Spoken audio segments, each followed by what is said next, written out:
being a member of a credit union and saying, oh, I'm a member owner of this credit union will never make me or my family wealthy. That is not going to happen. But this bank has the opportunity to do that, not just for myself. It is absolutely not about ReShonda, but about for our community, for those who choose to be part of the investor profile of this bank. Hey, it's Breaking Barriers, the diversity, equity, inclusion, and belonging podcast. We're here for real talk. We're not afraid to go there. And we want you to come away emboldened and energized to take action and make change. We believe our diversity, our differences, when joined together by a common set of ideals, makes us stronger. When I set out to help someone, it is my intention to do just that. I'm not trying to do anything other than meet somebody at their humanity.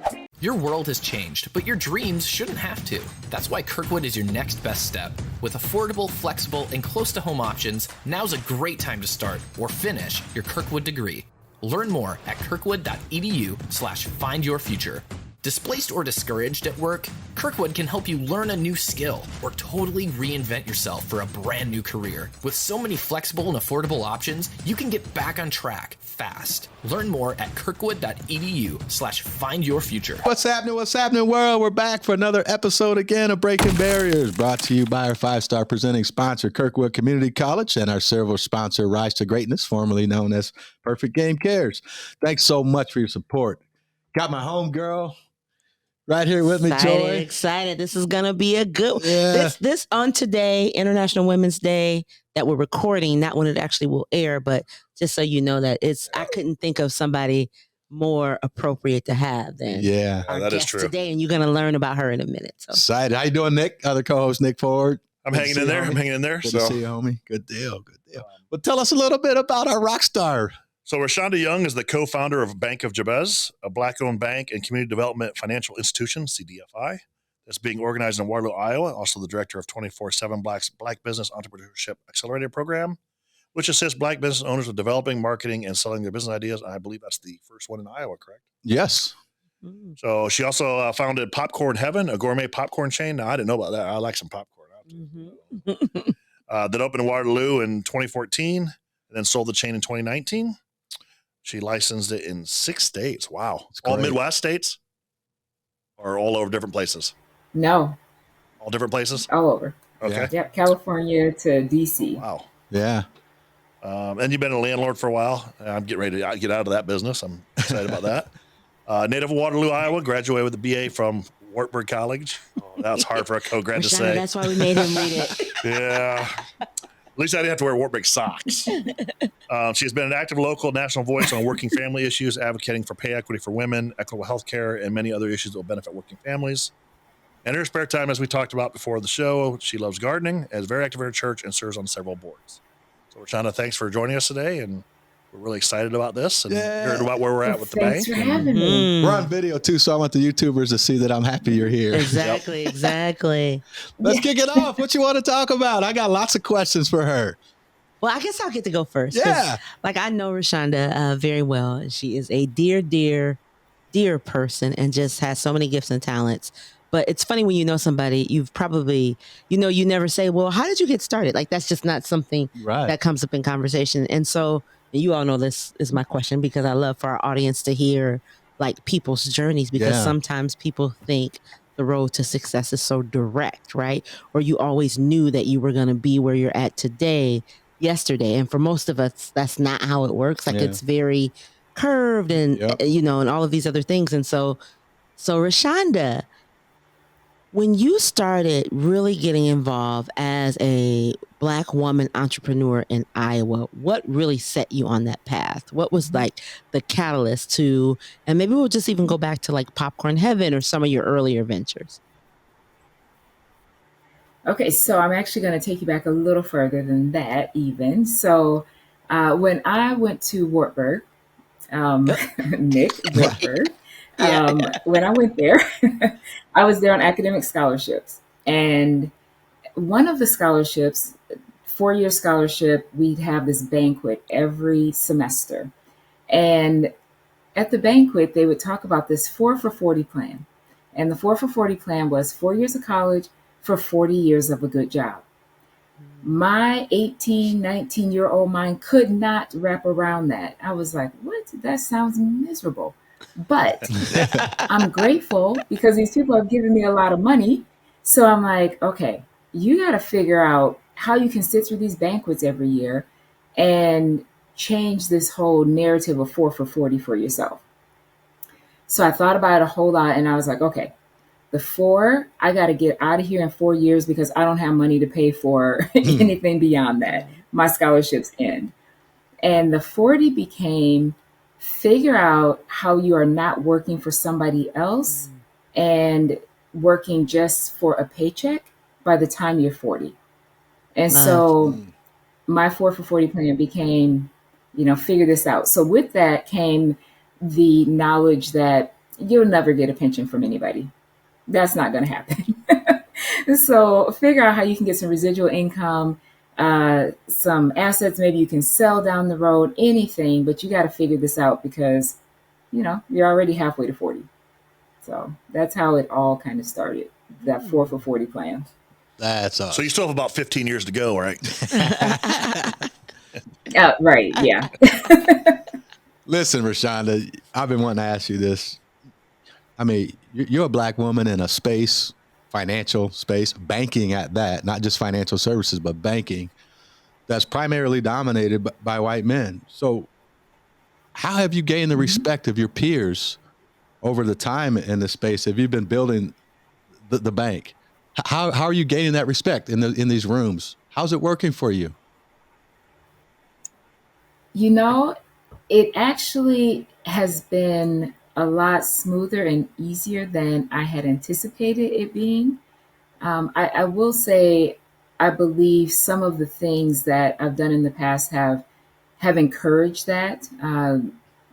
Not just the business ventures, but also some of the battles that I fought that I did not plan for them to be publicly known battles, but they became publicly known battles. And I believe that people can see I'm not just talking. It will take like the hand of God to stop me from doing the things that I set out to do. Fear is a normal part of life, but we don't live there. And I believe that when you can walk into a room and people can see the confidence of not cockiness, but the confidence of I'm supposed to be here. And never in my head thinking that this is a space just for, wealthier white men. Like this is a space that was created for all of us and more of us need to be here. I'm supposed to be here. So I believe when you can walk into a space just with the knowledge of there's nobody here that is any more worthy of being here than the next person. And that includes me. So there's not many things that ventures I think I could not try to do. Starting a bank scares the crap out of me. So why the bank and I mean, your why? I mean, why the bank? I mean, I understand why the bank. We understand, but for our listeners, why is that the route that you're taking? And talk about that journey. I mean, it can't be easy. I mean, otherwise everyone would be doing it. But great kudos for you for doing it. But I mean, that's one thing that's like, wow, I couldn't even imagine where even to start. So love to hear that story. Why a bank? In the beginning, I couldn't either. Why a bank? So in the beginning, I didn't imagine either because the thing that a lot of people don't realize is I've never been a banker. I've never been a teller. I've never worked in a bank. Wow. So you would think, of course, Makes it sound even scarier now. The access to right, but access to capital had been an issue that was dear to my heart for many years. From being an entrepreneur to running my biological dad's companies for 9 years to helping other Black and women business owners as they were franchising Popcorn Heaven, seeing the difference in how we are treated when we walk into a bank and when we're dealing with bankers as compared to my white male counterparts, And I've got, white male friends who are in, the real estate space or entrepreneurs, and they are generally floored by some of the stories that I tell of my experiences. And, have often tried to help and connect me. And that's helped at times. But one story, so I've seen the discrimination firsthand, but it was in March of 2019 when I had gone to a local bank I'd been dealing with for 7 years.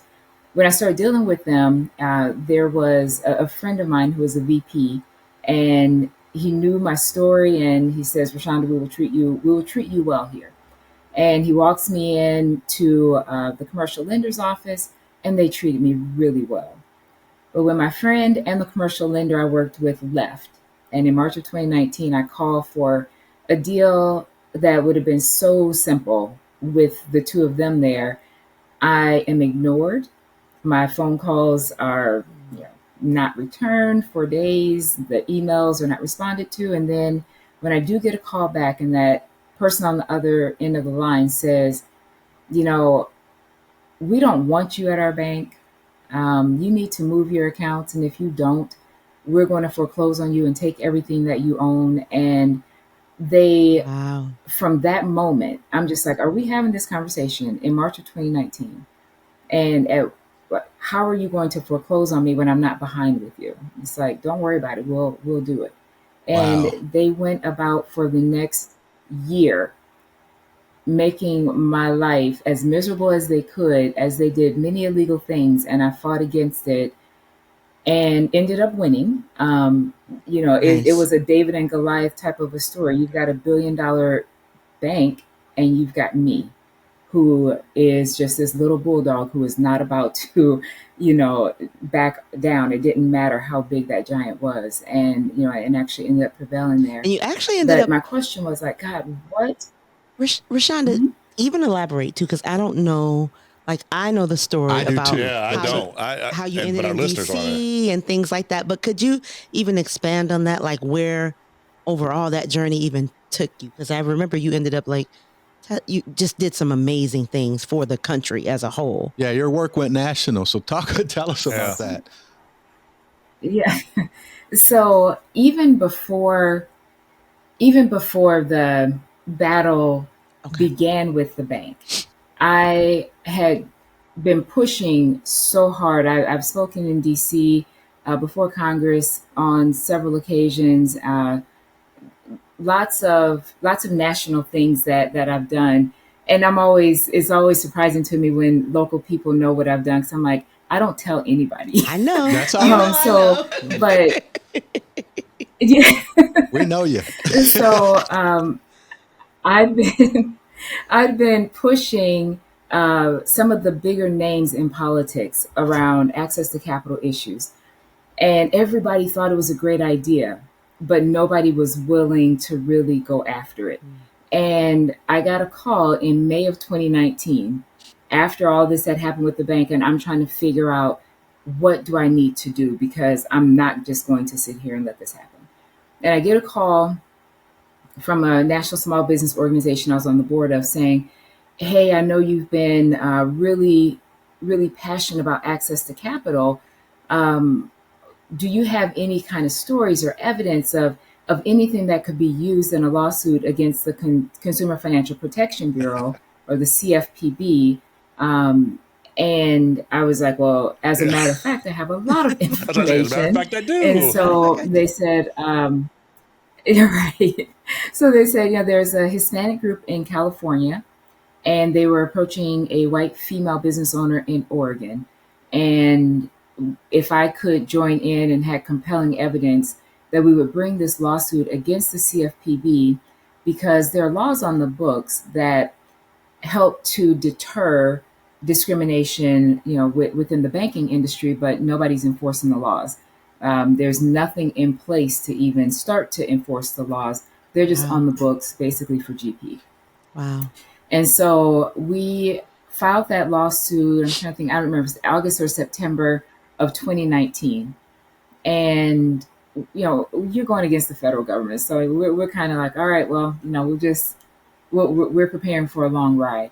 Our group was actually notified at the end of December of 2019, after the initial set of allegations come back, denied, denied, denied. We're notified, it's a couple months later that we've won the lawsuit, and so it became public in February of 2020, and so I guess this was me just being completely naive. I did not think, nobody's watching this. But obviously people were watching it. And we, as a group, the Hispanic group, myself and Sally in Oregon, we were part of a group that basically was the oversight group to make sure that the CFPB followed all of the deadlines and timelines and enacted, put in place everything that needed to be put in place to enforce these laws. And so that all was done April of this year. Nice. I'm not sure what I'm more impressed by. Deadlines and everything was put in place. I'm not sure what I'm more impressed by, the starting the bank or the fact that you got a lawsuit done to the government in less than a year. And you won. And you won. And you won. I mean, that's pretty unheard of. So, pretty impressive. So, yeah, it was unheard of for us too. So recently, I saw some articles floating about the equal lending in the farm community and agricultural, with a lot of lawsuits and stuff. And which we talked about your gardening, and obviously we're in Iowa. How does that affect the climate out there too, the landscape? When we see enough of those things come out. In addition to your suit, and we're starting to see more of it the last, I'd say, half decade. Are we getting finally to a place where it's starting to get better, or is it still an uphill battle? So I believe both. I believe it gets better because of conversations. It gets better because there are people out there who are saying, like, this is what is going on, and it's actually being believed. There's data. There are things there to say, like, these things are true. And even though people may know, sometimes the data has to be there for people to say, okay, well, I guess this is a thing. So I say in that way, yes, it's getting better. But when it comes to the banking industry, and some people will say, well, if you help to get these laws in place for the banks to actually not discriminate, why would you still go through the process of starting a bank? Well, it's obvious to most people that there are laws out there because people break them all the time. And so if these banks don't actually want to follow the rules, they will figure out ways around them. There are ways to figure out how to break laws that are on the books. Policies for the policies. At the end of the day, right. And so at the end of the day, my thought is to change these cultures within the financial industry that have been in place for decades and some more than 100 years is really difficult. It is really difficult because it is threaded throughout the fiber of what these banks have stood for, and to break that down in the matter of, okay, this law was signed and this is in place, that is very difficult. That's actually more difficult than creating the culture, the organization that you want to see. And all too often, we're at the mercy, as generally Black and brown people, we're at the mercy of many people who today our cause might be important, but tomorrow there's something else that's more important, and we're right back where we started. And so even with the farming, I think that's so important to be highlighting, especially right now. And I should have an opportunity in September to speak on a panel about it in DC about the Black farming access to capital issues. So, you when you say daunting, and Nick, you said it earlier, and this is why I commend you what you're doing. I want to give some numbers to our audience that I looked up last night, because it blows me away that I'm looking at a woman in my state doing what you do. And so I just want to put this in perspective for our listeners. and this is as of last year, of the 5,000 U.S. banks, the number of black-owned banks dropped from 19. It dropped to 19 from 49 just 20 years ago. Wow. So we've lost. We had almost 50 black-owned banks 20 years ago, and today we only have 19. Wow. And the reason is because of what you said, that we're being starved for capital. It made blows like the Great Recession worse. And then the survivors, collectively, they've increased, of the 19 banks, they've increased their assets by 30% over this 20-year period. The 10 biggest banks in the world, in America, in that same period, increased their assets threefold, 3 times. Wow. And it's because of they are keeping money from the black banks. They're deliberately keeping money. Even though it's written into a lot of banking, like if they're a CDFI, aren't they supposed to have to support some CDFIs and things like that? Like there's money that comes into banks that has to go out to community members. Mm-hmm. I don't know. Yes. So if after a bank is to be a certain size, they have to have CRA or Community Reinvestment Act credits. And so a lot of times those credits can come simply from supporting minority banks, CDFIs as well. But Right. yeah, a lot of that can come Here's from the those sources. eye-opening. I guess I kind of knew it, but you don't know it till you see it. But the eye-opening thing to me was one of the other biggest reasons is that we talk about the wealth gap, because the white families over years could continue to invest in banks, and it compounds and compounds and compounds. And banks get bailouts. And banks get bailed, yeah. Where we can't get reparations. I'm just saying. Just saying. Need some reparations. Just saying, But, right? it's daunting when you think of, and that's how you can connect what happens in America to the wealth gap, and you can tie that right directly to the banks. Yeah. How does that? Doesn't that keep you up at night? Well, yes and no. But when I really think about like the wealth gap, and a lot of people did ask and still ask, well, why would you start a bank over a credit union? Like, why would you do that? Credit union is more community focused.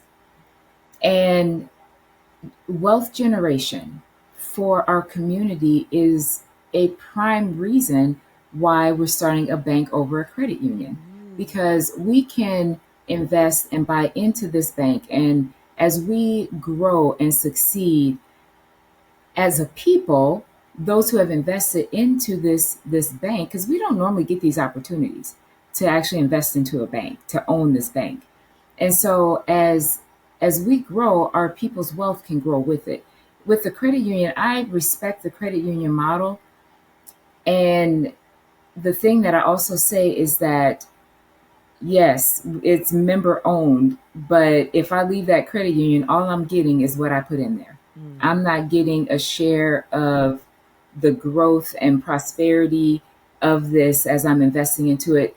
Being a member of a credit union and saying, oh, I'm a member owner of this credit union, will never make me or my family wealthy. That is not going to happen. But this bank has the opportunity to do that, not just for myself. It is absolutely not about ReShonda, but about for our community, for those who choose to be part of the investor profile of this bank. So one of the things we talk so about, there's that, and then of course there's there's the fact that there will be equitable lending, and there's with the equitable and lending jobs comes and black home lenders ownership and all of those things. Right. All of those things. You're gonna say something, Nick? Well, it's just in my mind, there's the two apps. There's the banking industry, and then there's venture capital too, right? I mean, there's also the big story that there's no venture capital either, unless you look like me. Every way possible. I mean, whether it's gender or any other groups. Is that your next battle? After this one is the venture capital side. You're already taking on the notion, so the So it's just the venture capital piece. Yeah. So the venture capital piece is really big. I mean, the percentage venture capital funds that Blacks get, it is so minuscule. Um, it is a space that more of us need to be in, to be the venture capitalists instead of always going to others. And once again, with the bank, not just this bank, hopefully influencing some of the other banks as well, and some of the connections and relationships around the country that I've been able to make with other Black business owners who are doing some incredible things, and they have the means to actually pool funds together, and some of them are at a point where they could do it just on their own, but creating venture capital funds. And so really expanding this whole thing about venture capital beyond just, let me just keep trying to make people accept me who don't want to accept me. Let me keep, going up against this particular brick wall that I'm not breaking through. Let me build a whole other wall that has a door and I can actually walk through it, and not just me, but other people. And so there's so much more that's going on, so much more going on beyond what people may think or see here in the state of Iowa for what we're doing. I mean, I've been all across the country, pretty quietly, but making a splash in the places that I go, just really trying to set the foundation for change that is so much bigger than this day. Right. Well, I did a little other research on you as well, and I'm glad that you I heard you say quietly, and it triggered, because I remember, I don't know, it was maybe a year ago. I remember you putting a post on LinkedIn. It was like, I think it was something like, somebody told me that I need to be out here on LinkedIn a little more, so today's my post.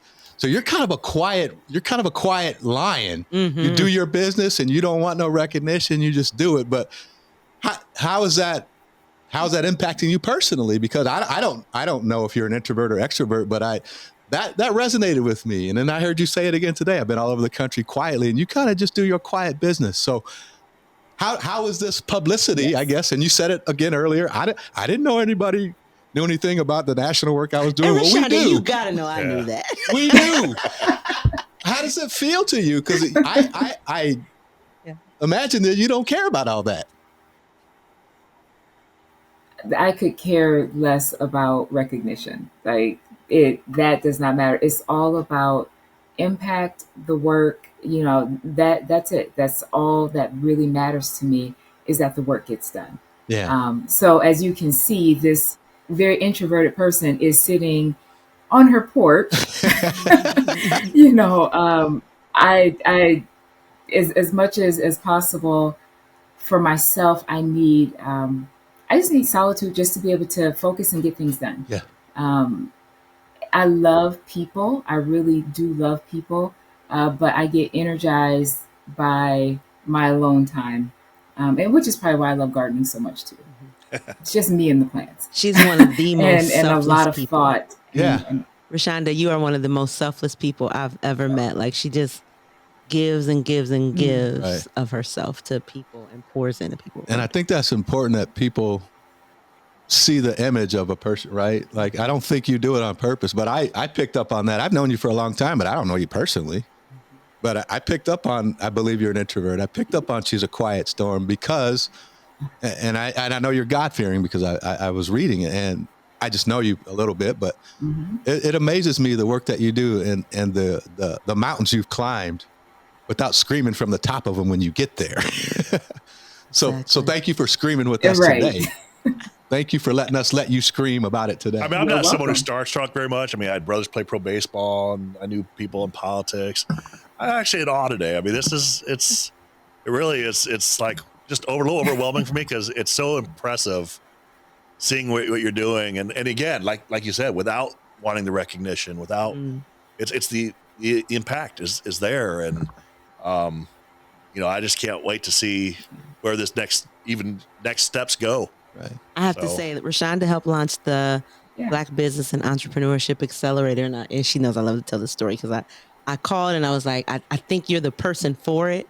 And I think, but I don't know how I'm going to pay you. I have no details about any of these things. And she was like, okay, Joy, let's do it. And I'm just like, that's just the person that she is. Like, she just not tirelessly, because I imagine we all get tired, but you continuously give of yourself. And it's never about you, but always about like the greater good. And so, friend to friend, I want to ask, how are you taking care of you, friend? Because you are so busy. Other than gardening, we know gardening's there. Did I beat you? I know gardening's there, but how does this quiet giant, this quiet lion that you are, how do you replenish and make sure that you're experiencing self-care and things?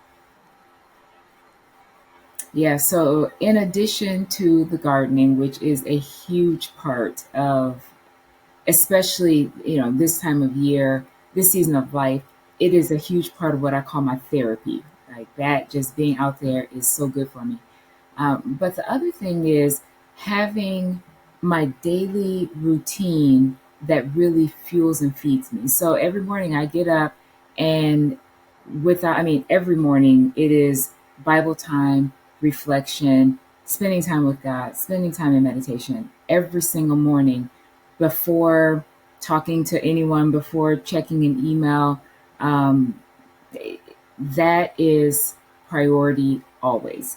And it was 2016 when I had to get back to that, because I found myself just being tugged by this person and that person. And that time that I needed before my day started, I was letting other people just really eat into that. And that is like non-negotiable now.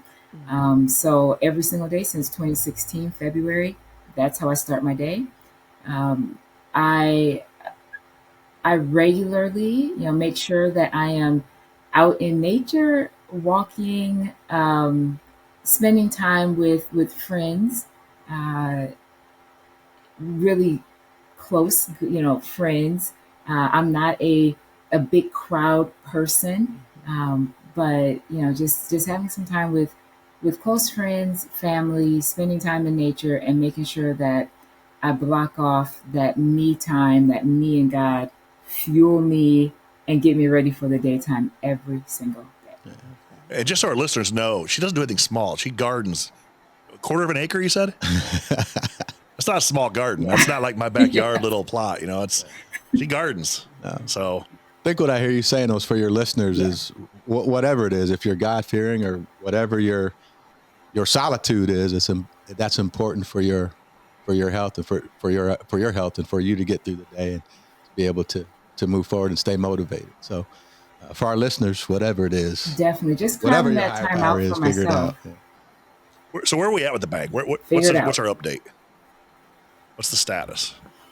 Oh goodness, yes. There's so many good things that are going on. So many good things. So we do have a location that has been secured. I'm not at liberty to publicly but I think say. I think I know too. Me too. I ain't gonna say no, but I think I know. Yes.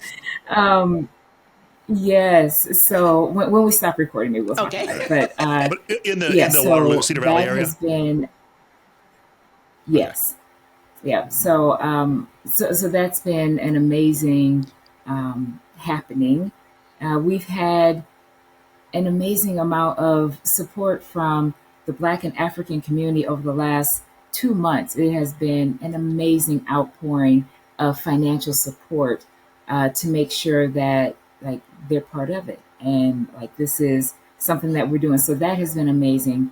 We are working towards getting our FDIC application in, and we also are continuing to look for an Iowa chartered bank to purchase. So that's something that the Iowa Division of Banking has been encouraging us to do for the last year, is to find Iowa chartered banks that we could purchase, particularly because Iowa actually has the second largest number of bank charters in the country, which it doesn't really even seem right, but second largest number of bank charters, and a lot of them are owned by older people whose children maybe have moved away, not interested in taking over the bank, and they don't want to leave communities of people unbanked.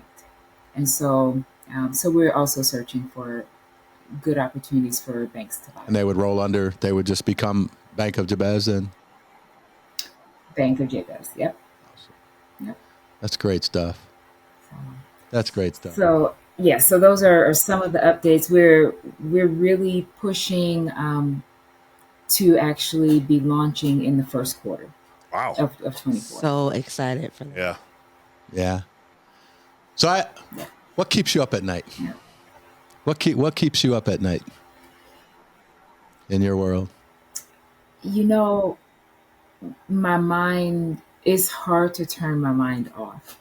There's so many things to do. So I think a lot of times it's just turning off all of the noise. What helps me with that is having a routine at night where I think about what are the most important things that you need to get done the next day and writing those things down. And when I know that this is written down, the next day has some kind of form to it, then I can rest. Awesome. I call those brush your teeth moments where it's just you, yourself, and you're figuring out what's next for me. What can I do? That's awesome. I'm always looking for tips because I can't sleep at night. ReShonda, after the bank, kind of along the line of what Anthony said, after the bank launches successfully, because another interesting thing about ReShonda is like she's launching the bank, but you're not planning to be the CEO though, are you? I am not. So isn't that interesting? I'll be on the board. Yes, she's going to be on the board. So literally I'll be on the board, but no. This huge project that she's going to eventually have hand her baby over for somebody else to manage, but still be a part of the board. When that happens, right, ReShonda, then what's going to be next for the ReShonda Young? So I'm also working on a really big real estate development project right now. So that, got a little timeline for when that will be, construction will start and when that'll finish. And so that's also timed right after bank launch for construction to start on that. And I'm not sure, like there are all these big things that in my head, I'm like, gosh, I wonder if there's a way that I could impact this for good. Yes.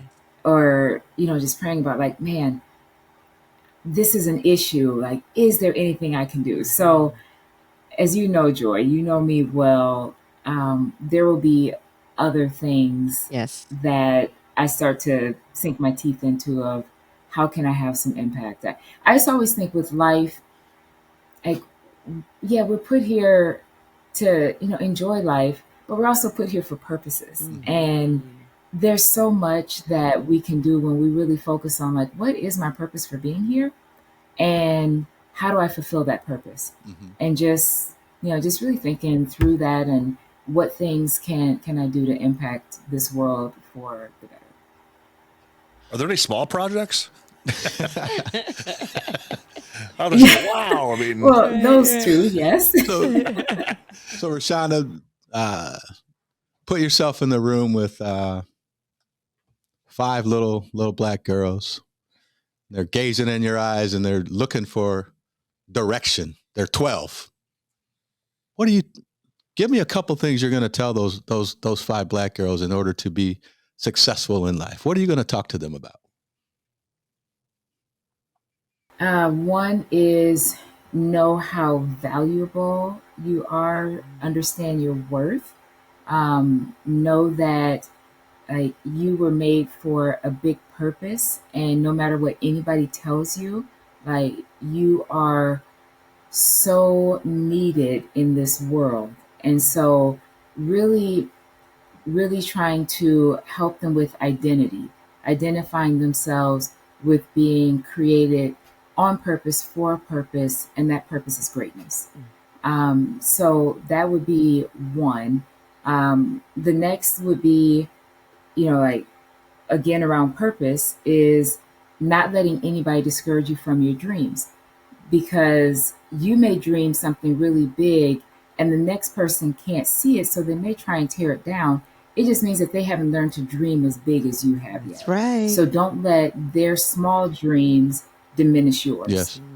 And then the third thing is like not living life in fear. Like fear is, it can be a healthy part of life, but you can't live there. You cannot live in fear. You won't accomplish anything if you're always afraid. Um, get yourself a mentor, a good mentor who can help guide you, because that will help you when you've got these dream stealers and you start to get a little bit afraid about some things that you're looking to do. So get yourself a good mentor. Don't live life in fear. You are here. You live one time in this life, and just make it the best. Like create that canvas of life that you want to see. Like you've got, especially when I'm talking to young people, I liken it to, you have this clean canvas that you can paint and create the scene that you want for your life. What do you want that to be? And I generally offer, like, what can I do to help you make this picture reality? So those are the things that I love talking to kids. Right. And that wasn't just for little black girls. That was for all kids. But that was where my mind was. I wasn't thinking just kids. I mean, right. Even adults, right? Adults, yeah. Some We were adults talking too. earlier when I'd call Anthony on the drive down here, just talking economic development. ReShonda and I are friends, so we get together and we like just dream, like we dream. and so we were having this conversation about being in spaces sometimes too, where because God didn't give that vision to somebody else, that they're like, well, no, you can't do that. But I thought about like so many of the things that have really got started and made an impact. There oftentimes was like a lone person that was like, we need to make this happen, right? And they didn't wait for the city or the state or president of so-and-so organization. They built their own momentum. And then once the momentum started, other people started to plug in, but they had to trust in what that God-given instinct. I'm a faith-based person, but so I would go with, for me, it's definitely God-given, but like whether you believe in wherever you believe in, whatever your power you have to trust in that and go and understand that us sitting here, we might not have the same vision, right? Like he has a purpose for you and he has a purpose for me. He has a purpose for you. And so maybe they'll align at some point, but they might not always be in that. And so how do you move forward? So I love that, ReShonda, because I think that's been like a theme of our day to day. Yes. Yeah, definitely. It really has. It really has. On that note, and maybe I missed this if I did. So who is that person in your life that said, you know what, like you've had, Joy, that person said, you can do this. We're going to do this. Who is that person in your life? I might have missed it. Did you say your mother maybe, or did I miss that? I don't think I said, but I would say that it is my mom. Now she was one who was never one to put pressure on me. I always put pressure on myself. I still laugh with some of my high school friends now because my mom would say, if you don't get an A in every class, it's okay. And my response is, it's midterms. I've got a B+ in this class. I'm on punishment. I can't have phone calls. I can't hang out with friends. I got to get this up because we can't pay for college. And so my friends would call and, she's like, such and such is on the phone. And I'm like, I'm on punishment. Now it's self-inflicted punishment. You put yourself on punishment. But yes, I would put myself on punishment. So, but I say it's her because she never pressured me, but she was always right there behind me, never telling me that I couldn't do something. So sometimes it's not even a person to even just, say, oh, you could or should do this, but just that person who is there cheering you on as you get all these big ideas in your head. And that definitely has been her. That's great. Great. Yeah. I'm exhausted with joy. Yeah. So I'm not sure where to go from here. Any thoughts from you two? I've been awestruck since the beginning of this. So, well, when's the book coming? When are you writing a book? That's the one thing we haven't heard. When's the book coming out? Is that in the works? That is funny. One of the entrepreneurs who went through the BBEA cohort is an author, and she helps you with writing books. And so we've had quite a few conversations around what that looks like. So sometime after the bank launch, we probably will actually do something with that. Yeah. Well, thank you. No, I just, this has been, and again, ReShonda is just so inspiring. Yeah. Some of why we do this is because we just have the benefit of having proximity. There's just so many great people. And it's funny too, because for people that are just getting to know Iowa, you just got to connect with us because we have some absolutely amazing talent here. Right. And a lot of times, again, our Iowa nature, I think, is to be kind of quiet, and we don't really, we don't want to say it. But then when you talk to us, like the things that we are doing, like I've been other places too across the country where I'm like, okay, so this is what's happening where I'm from. What's happening where you're from? And people are like, whoa, all that's happening where you're from. But Iowa nature, we're just not set up necessarily to be like super boastful or things like that. And so, and maybe that's some of why we have, we get so many gifts we have, because we tend to think about the greater good, the mission, and not everyone, but in general, I think that's a Midwest, specifically Iowa thing. So I am so proud of you, ReShonda. I cannot wait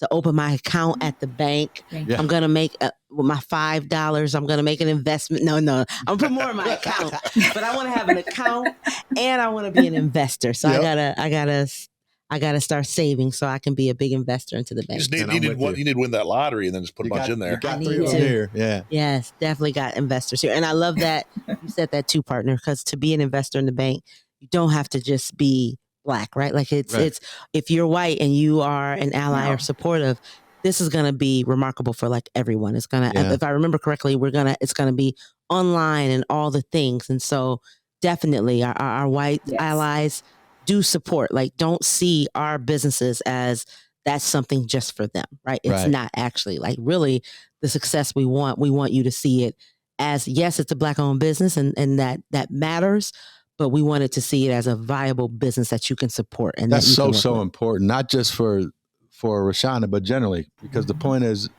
Black owned businesses aren't just for Black people, right?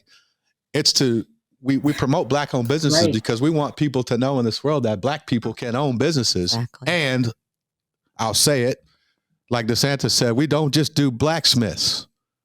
We own stuff and we can own stuff. So let me just call that out. My point is to white folks, people of color, anybody, Black businesses are for Black owners, but they're not for Black people. We want everybody to buy what's the term you used earlier, Joy? We was talking about what's that term? Where everybody rises. A rising tide lifts all ships. It's usually unification, but that's another way. Right. Universal. Targetism. Universal targetism. That's really all this is. Yes. Universal targetism. Lend our Black businesses a system, and everybody will win. Exactly. So thank you for what you're doing. Yeah. We love you for that. Any last words? What y'all? I'm out of accolades. I know, right? Any last words from you that you could share with our listeners about your journey and what may motivate them, particularly our Black and brown folks that are on this business owner journey? Yeah, I mean, it has not been an easy journey. You know, a lot of times people will see where you're at and they think it just went like this. And it's like, oh, it did not. It absolutely did not. We can see the other side of the victories, but people didn't see all that happened as I went through all these things to get to the other side. And you have to be willing to go through some things and keep pushing, because like, these are your dreams. Don't let anybody steal them. It is not going to be easy. There are going to be some bumpy roads. You've got to be able to surround yourself with some people and be able to tap into whatever your source is to be able to handle some of the things that will come your way. It's not even if they come your way, it's life. Things will come your way. So yeah, just don't give up. Don't give up. And Give up. Thank you thank so you all much so for much that. for having me. I so appreciate having this conversation. Thank you so much. We appreciate you. Appreciate your time. I thank our sponsor. Yeah, thank you. Thank you again for joining us today. I mean, this is really, truly a pleasure for us. Big shout out to our 5-star presenting sponsor partner, Kirkwood Community College. I appreciate your partnership in this podcast. Big thanks to our silver diversity sponsor, Rise to Greatness. And also give a thanks to our friends at Breaking Barriers supporters, Community Savings Bank, and Title Link and Barnes DDS. We'd love to hear from you. Hit us up and send your questions, comments, suggestions to info@toprankculture.com. Back over to you, Anthony. Thank you. Thank you to our listeners. Continue to like, continue to share, continue to listen to these episodes. We drop these twice a month, and we look forward to having this episode drop real soon. And we want you to enjoy it. So thanks a lot. And ReShonda, stay on when we hang up. So yes. Yeah, we get more skinny. So keep breaking barriers. Keep breaking barriers out there. Thank you for your time. Thanks. Advancing equity is not a one-year project. It's a generational commitment. There are too few people in the world willing to be the domino, too few people willing to take that fall.